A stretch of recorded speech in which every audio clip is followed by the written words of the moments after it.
Hello everyone, this is Sam, and in today's video we're going to be talking about the latest Guild Wars 2 patch that actually hit yesterday, and as promised previously, I'm going to be focusing on Ranger balance. Now, of course, I have already made a preemptive video just reading the patch notes and giving my impressions on what I thought was going to happen. Now, however, we do have the result of the patch right in front of us, and I am able to give insights on what I think is right or wrong, because let's face it, balance in Guild Wars 2 is not perfect, and although we strive in the proper direction for once, I am not quite sure that everything should have been done as it was in the March 5th patch. But I will be talking about all of this after the intro.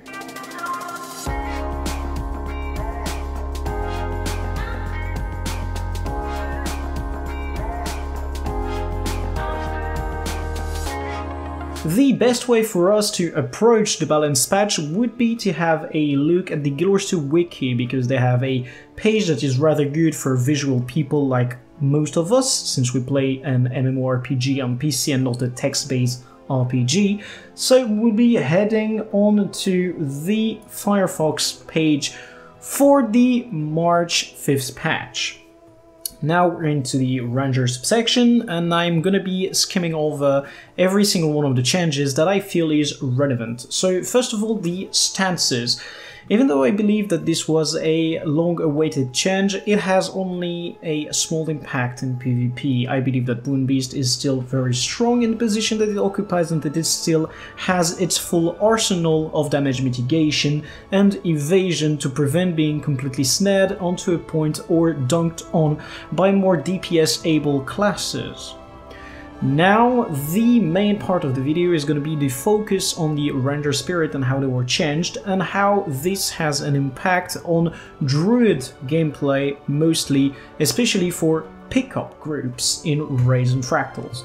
My own analysis is going to be focusing on raids because this is a content that I played the most, and I will be talking about what I think is good first.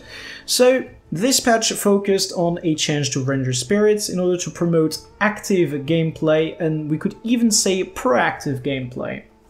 Spirits now teleport to you when you use the skill instead of previously only staying where they were originally casted, and they also do their effect in an AoE around the spot where they teleport.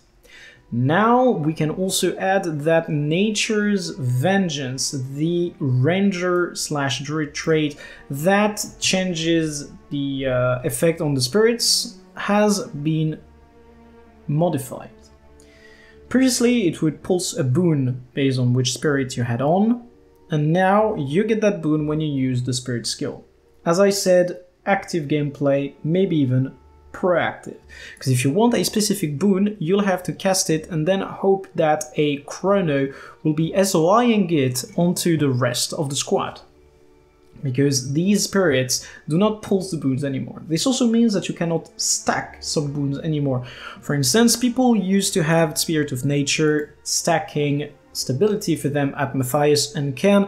This is not doable the way it was anymore, so Pugs will have to adapt, and I believe that we will see a little bit of struggling in the first few weeks before people are fully ready to play Druid again.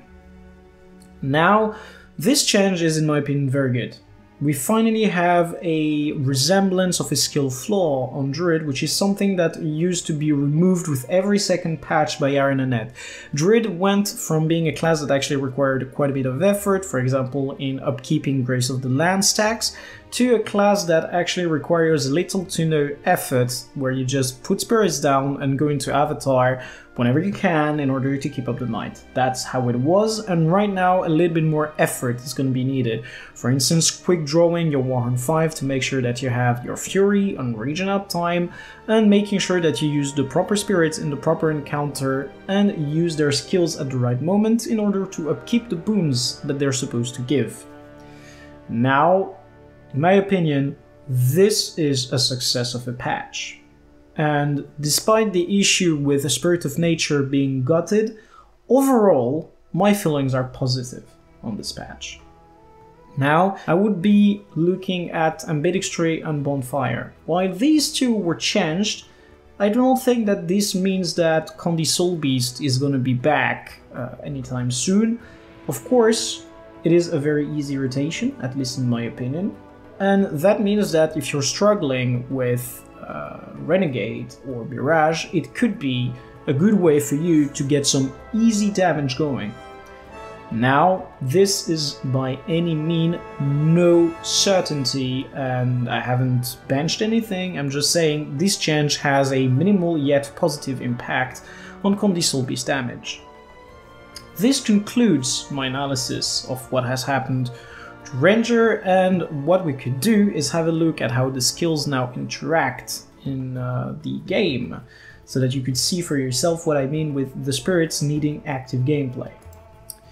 So now we're back into the Guild Wars 2 screen, and if I were to cast a spirit, for example my Spirit of Sun, you would see that I'm gonna get the effect from him, and if I move away from his area that now is only 600 when previously it was 1000 of radius, I am losing the effect. Using the skill means the spirit teleports to me, then uses his skill, and then finally do I get my boon back.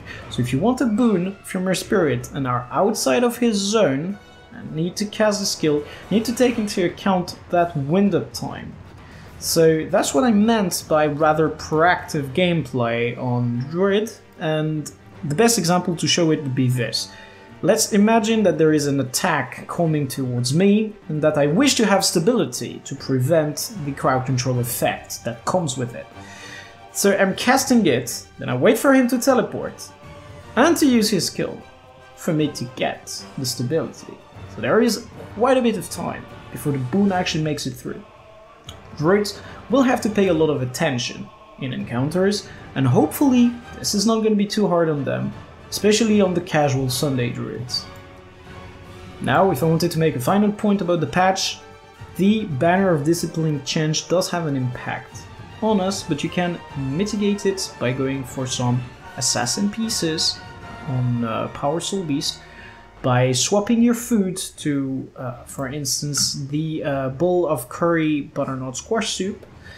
You can also, if you were playing Power Druid, swap your food to the scoops of mint berry swirl ice cream, because this gives precision and chance to still life and critical hit. So these are a few ways to be in a better spot, even after the banner change kinda removed the crit chance. Once again, it is very important to have your crit chance maxed out if you play Power Soulbeast, because you do not want to miss your ferocity buffs on your hits. That is very important. Now I want to do one last plug, because a friend of mine brought to my attention that the new skins that got released yesterday, the new Black Lion skins, are simply gorgeous. So we're just going to be heading over there quickly with the Defiant Longbow being the one that I want to showcase. And in the words of my friend, this longbow looks as if Kudzu and Faris